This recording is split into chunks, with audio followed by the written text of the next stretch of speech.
So one of the big objections that I often get to the idea that Marilyn Manson is actually innocent of the things alleged about him is Rose McGowan. People say, well, Rose McGowan was his fiancée. She dated him for several years. In fact, they did date for 3.5 years, from 1997 to 2001.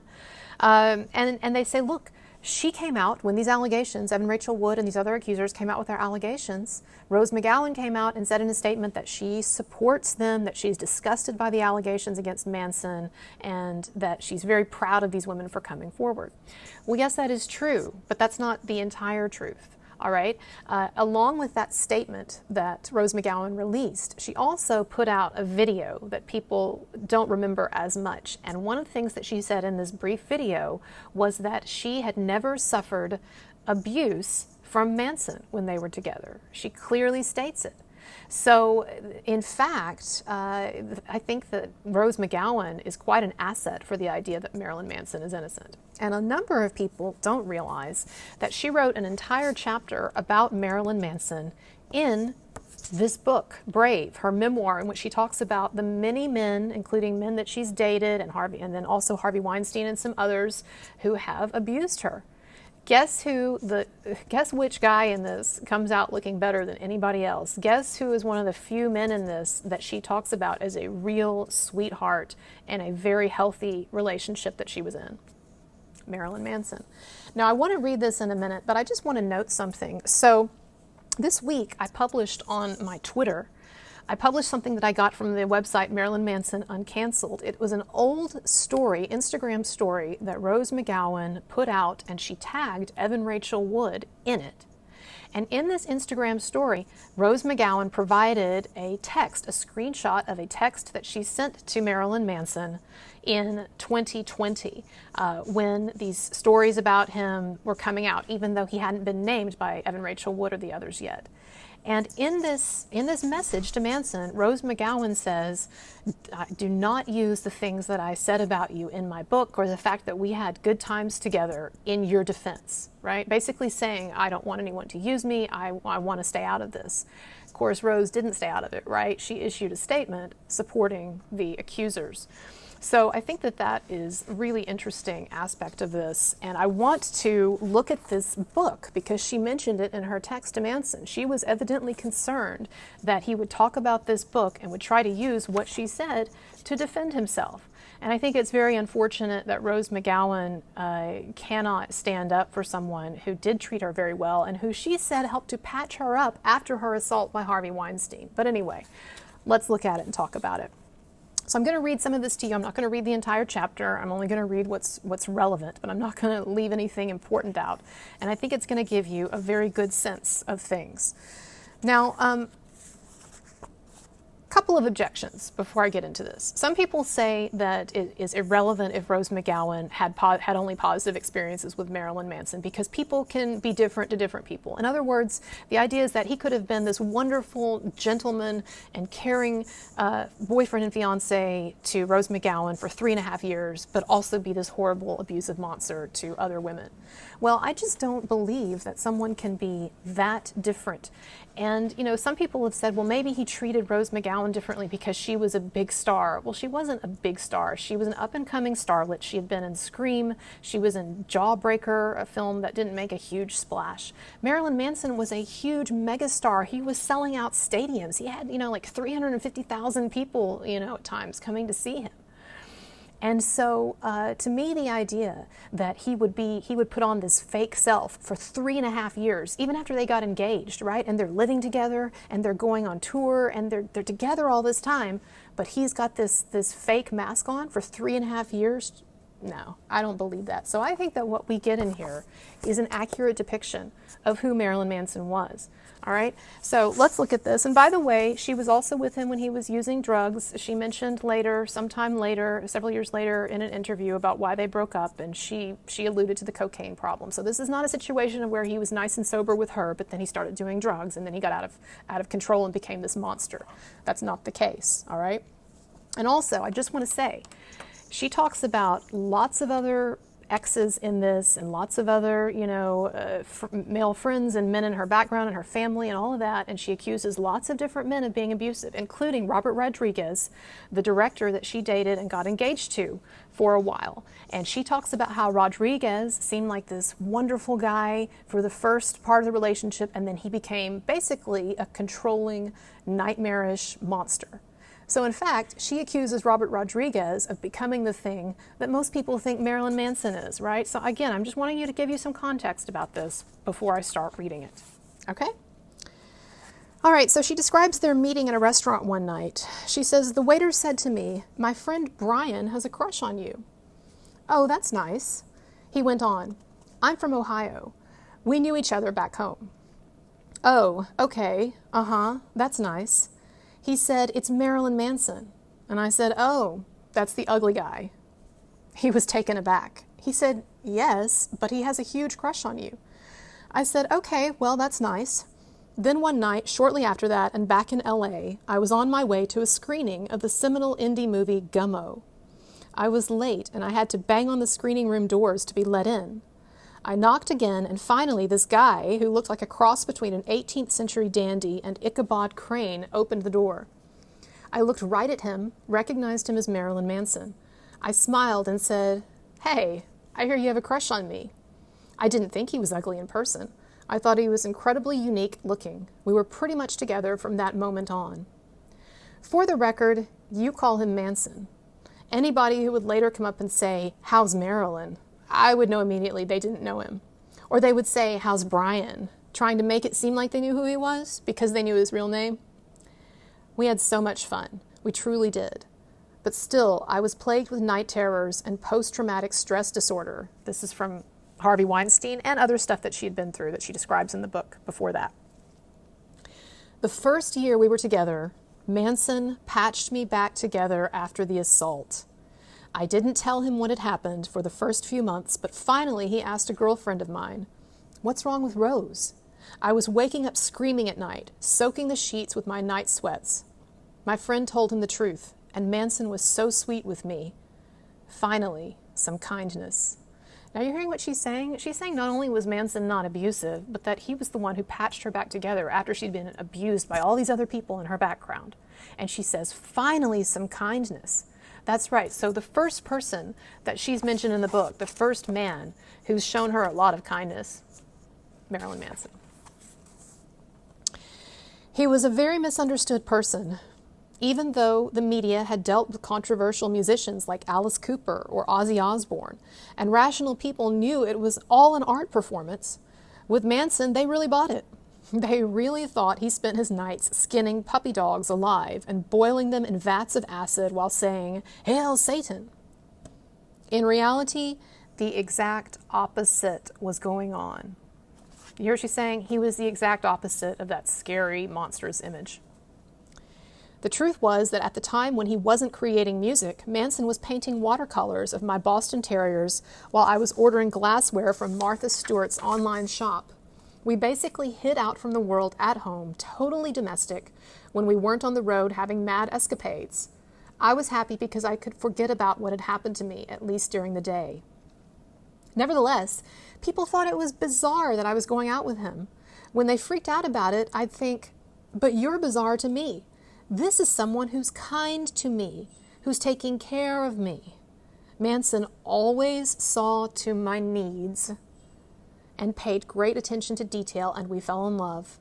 When I ran off with the Manson circus, I didn't really work for about 3.5 years. She didn't really work. She was with him almost the whole time, 3.5 years.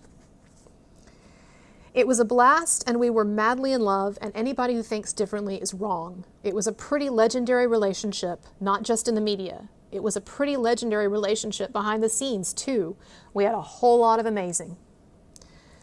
And then she complains about how, just briefly, about how some of the people around Manson, like his manager and some of the guys in the band or his friends, thought that dating her was too soft for his image. I don't really know what they mean, because she kind of had this sort of like dangerous chick thing going, right? Sort of indie chick, offbeat thing going. But anyway, whatever. She complains about it for a bit and then she moves on. She says, I knew there were going to be serious career repercussions for me going out with Manson. People already didn't know what to do with me because I was unique, because I wasn't the girl next door. And she talks about that a little bit. She says, the first 5 months I went out with Manson, I kept it very much on the down low. I eventually got brave enough and decided you love who you love. This is it. I braced myself and came out to the world. And she talks for a bit about some of the reactions they would get. She says sometimes even Hollywood producers would be terrified of Manson. She said Manson terrified them. When I'd see how these producers reacted when they saw Manson, I'd think to myself, you're in the entertainment industry. What part of entertainment do you not get? In other words, as if to say, you know this is fake, right? Why are you scared by this guy? A few years ago, long after we split up, I was at a dinner with 10 male agents from the powerhouse Hollywood agency CAA. If there's one thing I really loathe, it's these guys. The agents are such douchebags and have incredibly delusional senses of self-worth. They make the list for who gets hired and pushed and who doesn't. She says, one of the agents turned to me and asked one of the questions that most annoys me. Why'd you go out with that freak, Marilyn? Before he could even get his offensive question out, I stood up. I walked to the head of the table. I put my hands on it. I leaned forward. I looked each one in the eye, and I said, gentlemen, let me give you some truth. And I'm not going to read everything that she says because it's kind of long, but basically she basically says, you don't have anything on Manson. You don't have in your entire body the creativity that he has in his pinky. And basically to say he was a great guy, you don't get him, right? She says, so she talks about how she remembers standing on the side of the stage, looking out over 350,000 people and hearing Manson sing a song that he had written for her, Coma White. I don't know this song. Like I said, I've not really looked into the music, but she talks about it a bit and how it meant something to her that he had sung that for her. She says touring was both fun and banal, and it was especially hard encountering groupies, subjugating themselves and letting themselves be used by guys in the band and the crew, just for the sake of being closer to someone famous. So there's a paragraph in here where she actually does complain about the behavior of some of the guys that she saw on tour, some of the guys in the band, some of the guys in the crew, and the fact that she felt that they were taking advantage of these women on some level, or that these women felt like that they were getting something out of this when they really weren't, right? When they were really just being used. She doesn't talk about Manson at all in that way. So this is a woman who has no problem calling it out. She just doesn't say that about Manson. In fact, what she says with Manson is that they spent their time at the back of the bus watching The Big Lebowski on loop, and they didn't even associate with others very much. She said at times it was like them, sort of in their bubble.